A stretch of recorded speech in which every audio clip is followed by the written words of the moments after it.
I've boiled the qualities that lead me to be able to offer outstanding support down to 5. Relatability, empathy, patience, humour, and high standards for myself and those around me. My journey in PT hasn't been a smooth one. It took me a long time to get a job at all, and when I did, I found it so hard to relate to the clients that I was working with that people didn't stick around with me for very long. Only awareness of this and gaining some life experience led me to a point where I could easily relate to those from different backgrounds. Having seen how good messages and intentions can be lost when coming from someone people feel they can't relate to, I now try to make that the cornerstone of my leadership. My team know that I've been where they are and I'm currently on the ground with them, experiencing the same highs and lows. This leads me to my next leadership quality, empathy. People knowing my journey helps me gain buy-in, but I can't effectively coach those around me without also knowing their journey and how that journey has shaped their beliefs and goals. Once I understand someone's motivations, I can cater my guidance effectively to be helpful and applicable.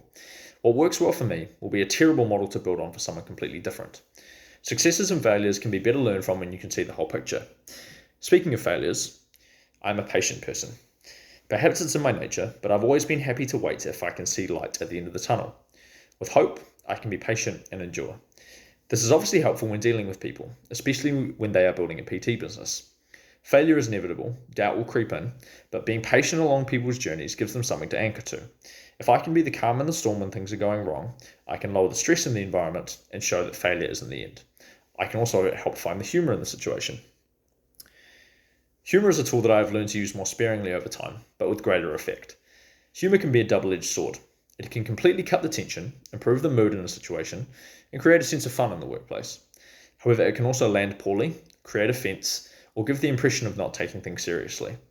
I do not get this balance right all the time, but most of the time I do, and the fun brought in generally outweighs the odd misstep. A joke and a laugh have become a large part of the culture here, but people still know that one thing that isn't a joke is the high standards I set for myself and others. I lead from the front and hold myself to a high standard.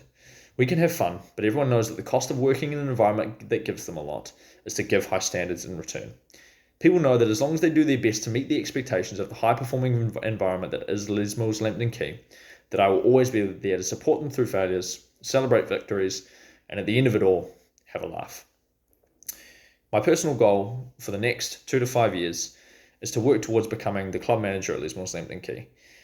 I view this as the culmination of my journey to give back to the environment and the people that gave me a career that I love and a home away from home. I hope that learning to fulfill this role, regardless of whether I end up there or not, will improve me personally and my ability to lead wherever I end up.